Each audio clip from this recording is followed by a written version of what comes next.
ciptaan Allah dalam bahasa Arab, taghyir khalqullah.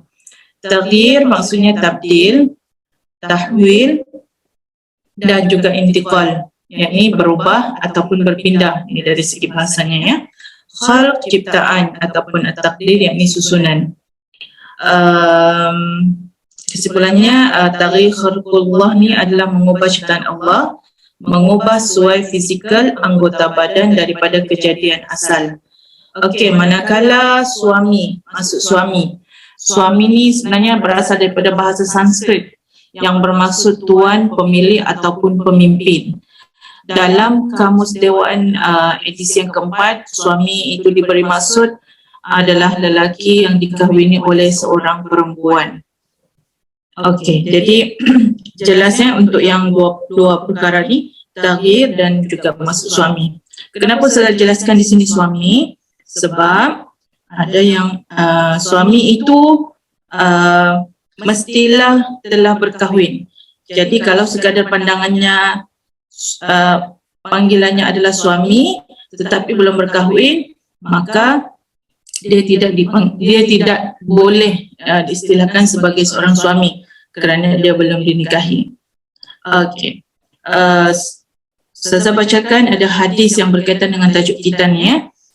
Daripada An Abi Mas'ud radhiyallahu anhu qala Rasulullah sallallahu alaihi wasallam la'anallahu al-washimat wal mutawashimat wan namisat wal mutanammisat wal mutafallijat lil husnil mughayyirat khalqillah, yang bermaksud daripada Ibnu Mas'ud radhiyallahu anhu katanya, sabda Rasulullah sallallahu alaihi wasallam, Allah melaknat perempuan yang membuat tatu, yang meminta dibuat tatu, yang mencukur alis, yang menjarangkan gigi untuk kecantikan, yang mengubah ciptaan Allah. Jadi daripada hadis ini dapat kita fahami Rasulullah sallallahu alaihi wasallam menjelaskan perbuatan-perbuatan yang dilarang dan dilaknat oleh Allah. Apa dia perbuatan tersebut? Perbuatan tersebut ialah membuat tatu, mencukur alis, menjarangkan gigi dan juga perbuatan mengubah ciptaan Allah, termasuklah pembedahan plastik untuk kecantikan, menukar jantina dan sebagainya. Perbuatan ini adalah dilarang kerana ia merupakan amalan yang bermegah-megah dan melanggar fitrah serta merosakkan anggota badan. Kita sebagai Muslim wajib menjaga tubuh badan dengan baik dan sempurna. Dan kita juga dilarang mengubah suai dan menghias dengan tujuan yang diharamkan oleh Allah. Perbuatan mengubah suai ciptaan Allah ini datangnya daripada syaitan yang sentiasa menghasut manusia, seperti mana yang Allah jelaskan dalam surah An-Nisa ayat 119 yang bermaksud, dan demi sesungguhnya aku syaitan akan menyuruh dan menyesatkan manusia dari kebenaran, dan aku akan menyuruh mereka mengubah ciptaan Allah. Dan ingatlah, sesiapa yang mengambil syaitan menjadi pemimpin yang ditaati selain daripada Allah, maka sesungguhnya rugilah ia dengan kerugian yang terang dan nyata. Jadi daripada ayat ini dapat kita fahami semua perbuatan mengubah ciptaan Allah itu adalah hasutan daripada syaitan. Untuk apa? Supaya kita ini bermegah-megah, supaya kita ini terlalu obses dengan kecantikan. Jadi Allah sudah jelaskan dalam Al-Quran, siapa yang mengikuti syaitan maka rugilah ia. Jadi kita kembali kepada tajuk, bolehkah isteri mengubah ciptaan Allah untuk suami? Jadi ketaatan seorang isteri ini kepada suaminya adalah mengikut perkara yang makruf sahaja, kebaikan. Kalau tidak baik, tidak perlu kita taatlah. Jadi untuk mengubah ciptaan Allah ini sama juga hukumnya dengan seperti mana yang Ustazah jelaskan tadi. Tidak boleh pada certain tempat. Maksudnya hukum mengubah ciptaan Allah ni ada 3. Yang pertama haram, harus dan sunat. Haram masa bila? Apabila kita mengubah ciptaan Allah tujuannya untuk kecantikan. Apabila kita mengubah ciptaan Allah untuk meniru perbuatan orang kafir, hukumnya adalah haram. Kenapa? Kerana ia boleh mencabar kekuasaan Allah. Yang hukum kedua ialah harus. Masa bila harus ni? Harus untuk tujuan perubatan ataupun pemulihan ataupun rekonstruktif, maka dibenarkan, seperti membuat pembedahan plastik kerana berlaku untuk mengembalikan kecacatan contohnya hidung kan, hidung dia mengalami kemalangan, menyebabkan hidung itu jadi rosak ke penyek ke, jadi boleh dilakukan pembedahan untuk mengembalikan fungsi hidung tadi itu adalah diharuskan. Manakala hukum yang ketiga sunat, mengubah ciptaan Allah yang disunatkan ini ialah melibatkan 5 fitrah manusia yang mana Rasulullah sebut dalam hadis. Apa dia yang 5 tu? Yang pertama al-khitan, boleh. Al-khitan hukumnya adalah sunat. Yang kedua mencukur bulu ari-ari, itu hukumnya adalah sunat. Mengetip kuku, hukumnya adalah sunat. Mencabut bulu ketiak, hukumnya adalah sunat. Dan mencukur pisai. Jadi 5 ini disunatkan. Kalau kita buat, maka dapat pahala. Selain daripada itu, hukumnya adalah tertakluk kepada haram dan juga harus tadi. Itulah perkara-perkara yang diharamkan, seperti membuat tatu. Membuat tatu ni hukumnya adalah haram. Apa dia tatu? Tatu ialah membuat tanda atau lukisan pada mana-mana anggota tubuh secara kekal, seperti muka, lengan dan belakang. Ia dibuat dengan menggunakan warna-warna tertentu dengan menusuk-nusuk jarum pada anggota badan. Perbuatan ini adalah haram dan dilaknat oleh Allah seperti mana disebut dalam hadis tadi. Okey, yang kedua yang disebut dalam hadis, menjarangkan gigi. Termasuk daripada perbuatan yang dilarang, samalah juga dengan mengasah gigi. Macam orang zaman dulu-dulu, mereka akan perempuan-perempuan yang ini dia suka mengasah gigi untuk kecantikan. Jadi hukumnya adalah haram. Perbuatan ini dilarang kerana mempunyai unsur penipuan dan menghias diri yang berlebihan. Walau bagaimanapun terdapat pengubahan yang diharuskan, seperti memperbaiki gigi yang rosak, sumbing dan sebagainya yang bertujuan untuk perubatan dan pemulihan. Yang itu dibenarkan, ya. Mencukur alis. Okey, mencukur alis ni, kening ni, amalan mencukur alis, mencabut atau menghilangkannya dengan apa cara sekalipun adalah haram dan termasuk dalam perkara yang dilaknat oleh Allah dalam hadis. Okey, yang ketiga, yang keempat, menyambung rambut. Antara cara yang dilakukan oleh kaum wanita untuk menghias diri ialah menyambung rambut. Mereka menggunakan rambut atau sesuatu yang menyerupai rambut di kepala. Perbuatan ini adalah diharamkan. Dia sama seperti menyambung rambut ini haram kerana mengandungi unsur-unsur penipuan dan mengubah ciptaan Allah. Termasuk dalam penggunaan rambut palsu. Okey, termasuk dalam larangan menyambung rambut ialah perbuatan menanam rambut di kepala, memakai rambut palsu dan termasuk cara lain yang dilakukan oleh sesetengah orang pada zaman sekarang. Yang sekarang ni sudah nampak yang famous ialah menanam rambut lah. Jadi hukumnya adalah haram. Mewarna rambut. Okey, ni yang famous ni, mewarna rambut. Mewarna rambut ialah mengubah warna rambut dengan menggunakan bahan-bahan tertentu. Perbuatan mewarna rambut pada asalnya adalah diharuskan, boleh dalam Islam. Antara bahan yang diharuskan ialah inai dan juga katam.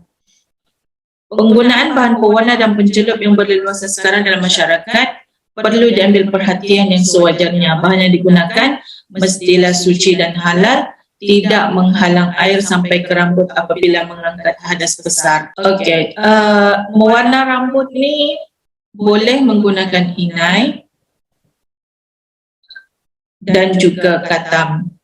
Jika ada pendapat ulama yang mengatakan kalau tujuannya itu mewarna rambut untuk mengikuti tren orang-orang orang kafir, maka hukumnya adalah haram. Kalau isteri mewarnakan rambut untuk suami, di sini dia boleh dibenarkan, ya. Untuk kecantikan dia lah. Mengubah anggota badan, Allah mencipta manusia dengan sebaik-baik kejadian berbanding dengan makhluk-makhluk lain. Firman Allah yang bermaksud Sesungguhnya kami telah menciptakan manusia dalam bentuk yang sebaik-baiknya dan berkelengkapan sesuai dengan keadaannya. Jadi dalam firman ini Allah menjelaskan kepada kita apa yang Allah jadikan kepada kita itu yang terbaik untuk kita. Kadang-kadang kita sebagai manusia ni adalah tu mula rasa tak puas hati, tak macam rasa tak cantik, seolah-olah Allah tu kita mencabar kekuasaan Allah. Seolah-olah Allah tu Allah ni hidung aku penyek tak cantik pun. Sebenarnya Allah jadikan kita begitu, pasti ada hikmahnya ya. Manusia perlu bersyukur atas anugerah kejadian yang sempurna. Antara tanda bersyukur ialah kita tidak mengubah suai bentuk mana-mana anggota tubuh badan dengan berbagai cara, seperti melakukan pembedahan ataupun pemindahan anggota badan. Islam mengharamkan sebarang usaha pengubahsuaian anggota badan, terutamanya yang dilakukan semata-mata untuk kecantikan. Walau bagaimanapun pembedahan untuk memulihkan kecacatan atau menggantikan anggota yang tidak berfungsi adalah harus. Okey, seperti mana saya teruskan terangkan tadi, kalau kecantikan hukumnya adalah haram. Tapi kalau untuk mengembalikan memulihkan kecacatan ataupun menggantikan anggota, maka hukumnya adalah harus dibenarkan. Okey, pembedahan plastik harus dengan tujuan perubatan dan pemulihan seperti mengambil kulit paha untuk menutupi kulit muka yang terbakar, kulit kepala menggantikan bibir mulut yang rosak dan sebagainya. Walau bagaimanapun hukumnya adalah haram pembedahan plastik kalau tujuan untuk kecantikan semata-mata. Kenapa Allah larang? Kerana mengubah kejadian Allah yang asal. Allah larang kerana kita tidak mensyukuri nikmat Allah. Kenapa Allah larang? Kerana ada unsur penipuan dan kepalsuan. Kenapa Allah larang? Kerana perbuatan tersebut menyerupai amalan orang kafir. Jadi kita perlu berhati-hatilah sebagai seorang Islam, hamba Allah yang beriman, kita kena sentiasa reda dengan apa yang Allah ciptakan untuk kita. Jadi berhias untuk suami itu boleh, tetapi hukum asalnya yang melibatkan dengan pengharapan dia tetap adalah haram. Assalamualaikum Ustazah.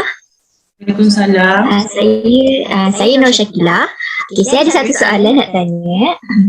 Ada orang kata selagi tak ubah ciptaan Allah tak apa. Jadi perempuan ni pun pakaian ataupun style orang lelaki tapi tutup aurat boleh tak? Contohnya macam pakai topi kat luar tapi still pakai tudung. Pakai seluar koyak-koyak tapi still ada lapisan lain. Jadi apa hukum dia? Kita pakai pakaian yang menutup aurat tapi dia agak menyerupai lelaki. Macam mana Ustaz? Okey, pakaian menyerupai lelaki, seorang perempuan tidak boleh menyerupai lelaki. Okey, selagi tidak mengubah maksudnya pakaian tersebut bukan fully pakaian lelaki, maka dibenarkanlah. Contohnya macam pakai cap tadi tapi dia still pakai tudung. Okey, maknanya pakaian tersebut bukan pakaian yang kalau pakaian itu mesti pakaian lelaki. Boleh fahamkah? Maknanya satu pakaian tu kalau pakaian tu khusus untuk lelaki sahaja. Sekarang ni cap tu pun dipakai oleh perempuan, maka dibenarkan, diharuskanlah. Boleh fahamkah? Kalau seluar tu seluar koyak-koyak tu kalau still untuk aurat boleh, dibenarkan, diharuskanlah. Okey, boleh menjawab Syakila? Ya Ustazah, terima kasih. Yang penting pakaian itu tidak ketat, tidak menyerupai kaum lain, kaum kafir lah. Man tasyabaha biqaumin fahuwa min. Jadi tidak boleh menyerupai agama lain. Okey, jelas? Jelas Ustazah. Okey, Ustazah kongsikan di sini ya. Penggunaan sulam bedak, pernah dengar tak penggunaan sulam bedak? Sulam bedak? Iya. Tak pernah. Pernah. Yasmin, sulam bedak tu macam mana? Cerahkan warna kulit. Ya. Sulam bedak ni biasanya rawatan untuk kecantikan lah. untuk menutup celah pada wajah seperti menutup bintik-bintik hitam, memudarkan parut jerawat, adalah bahan-bahan yang diorang masukkan dalam kalau di muka tu adalah dia suntik ke apakah dia masukkan.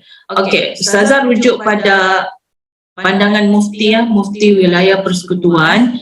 Okey, dia mengatakan sulam bedak ni hukumnya adalah harus, maksudnya dibenarkan selagi tidak mengubah ciptaan Allah dan tidak ada unsur penipuan terhadap kecantikan wajah yang asli maupun terdedah kepada mudarat, selain memastikan bahan yang digunakan adalah halal dan tidak menghalang air sampai ke kulit. Okey. Jadi itu syaratnya, boleh diharuskan penggunaan sulam bedak itu. Yang pertama, syaratnya dia tidak mengubah ciptaan Allah. Maksudnya kalau muka kita begini, dia jadi asli lagi lah, cuma dia bagi halus saja. Dia perhaluskan sejak muka tu. Kalau contohnya muka Ustazah ni banyak jerawat, maka bila disulam bedak dia akan jadi halus, maka dibenarkan. Yang kedua, tidak ada unsur penipuan. Okey. Kalau muka Ustazah ni muka Ustazah orang Baja, kalau orang Baja lah begini mukanya. Jangan jadi muka orang Korea. Okey, maksudnya situ ada unsur penipuan, tidak boleh lah. Tidak memudaratkan. Jadi sulam bedak itu pastikan tidak memudaratkan. Kalau memudaratkan kita, jangan buat. Hukumnya adalah haram.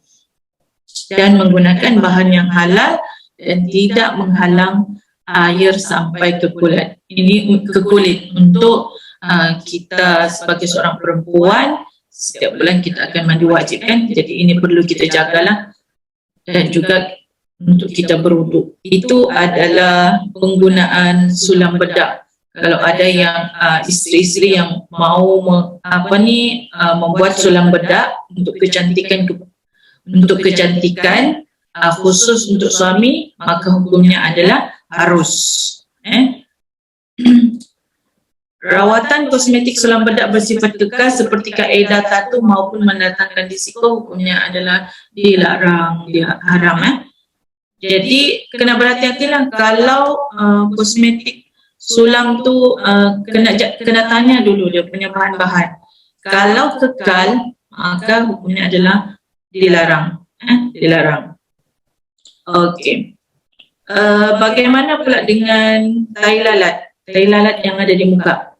Seorang perempuan ni dia ada tai lalat yang boleh mengganggu.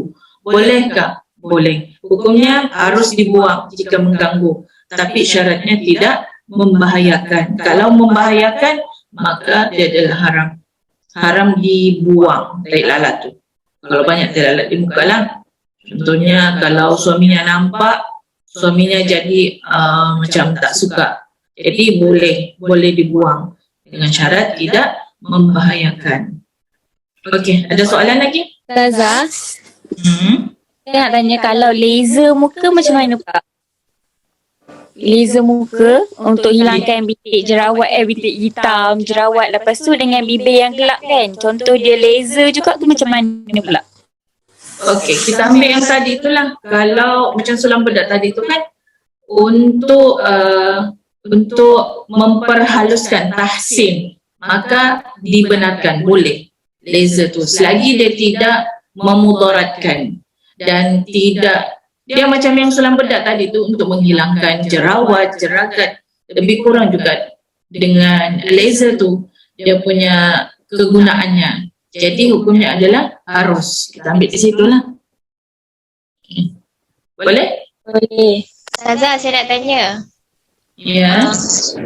Kalau si suami ni dia suruh isteri dia ubah ciptaan Allah, contohnya macam dia suruh isteri dia cukur bulu kening kan. Lepas tu kalau isteri dia tak ikut, isteri dia tak buat macam tu, si suami ni nak ceraikan dia. So dia kena buat ke tak perlu?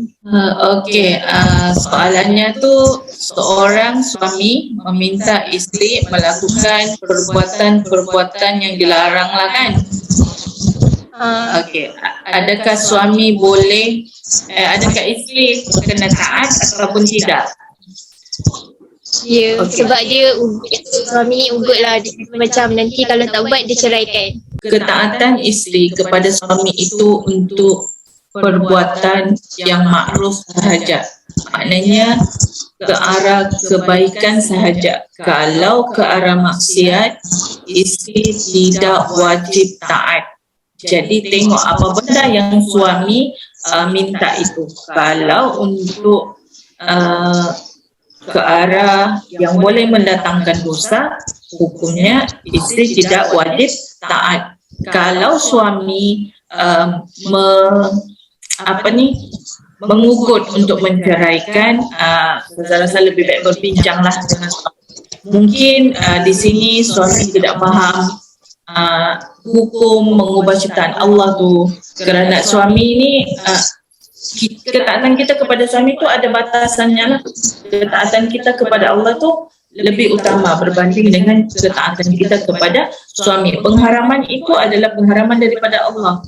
Jadi kita wajib taat kepada Allah. Okey, jawab ke soalan Ustazah tu. Nama apa tadi? Faira? Ya, menjawab. Terima kasih Ustazah. Salah, saya ada soalan. Ya. Yasmin. Saya pernah baca kita boleh ubah ciptaan Allah kalau perkara tersebut memadukan diri kita. Contoh dia macam kening kita terlampau terabur tak apa selerak kan. Okey, macam mana kita nak tahu tahap yang kita boleh cukur kening kita? Adakah bila kita terasa sangat insecure? Salah. Okey, ya, dalam kita boleh mengubah ciptaan Allah kalau sesuatu itu boleh mendatangkan fitnah. Okey, contohnya macam tadi saya sebutkan, seorang perempuan dia boleh mencukur janggut atau misai kalau tumbuh pada mukanya, sebab kalau dia tidak cukur boleh menyebabkan fitnah. Okey, jelas kan? Jadi kita ambil situ. Jadi tak begitu juga dengan kening. Walaupun pengharaman kening itu haram kita mencukur kening, tapi kalau kening tu boleh menyebabkan dia terlalu tebal sangat mendatangkan fitnah, dia ni macam mawas pula rupanya ni. Jadi boleh dibenarkan, diharuskan kita mencukur kening atas yang itulah atas sebab untuk untuk fitnah tadi tu, bukan untuk semata-mata kecantikan. Kita ni dalam kening kita cantik sudah, kita pergi percantikkan lagi, maka hukumnya itu adalah haram. Di situ yang diharamkan tu mencukur alis tu. Tapi kalau dalam keadaan yang tadi tu dibolehkan, dibolehkan. Sama dengan mencukur bulu yang tumbuh seperti janggut dan misai tadi tu bagi seorang perempuan. Okey, jelas? Siapa tadi yang bertanya tu? Yasmin. Okey, Yasmin. Sangat jelas. Terima kasih Zaza. Sebagai kesimpulan, sesiapa yang Allah mahukan kebaikan kepada dirinya, Allah akan berikan kefahaman agama kepadanya. Niat yang baik diiringi dengan perbuatan yang baik untuk menjadikan seorang hamba yang bertakwa kepada Allah. Kembali kepada mengubah ciptaan Allah tadi itu, kalau tujuannya untuk kecantikan kepada suami, maka hukumnya adalah boleh bagi beberapa perkara. Tetapi keutamaan itu bagi perkara yang Allah larang, hukumnya tetap haram walaupun niatnya adalah untuk suami. Tetapi kita sekarang ni kebanyakan perempuan pada zaman sekarang ini kebanyakannya berhias tidak kepada suami. Bila dia keluar baru dia bersolek-solek.